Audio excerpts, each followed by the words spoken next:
7. Amen. Si ndio?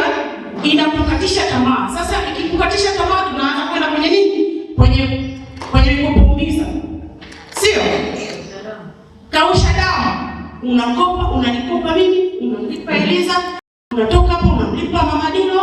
Hatuna muda wa kusali, sisi ni mikopo na sisi.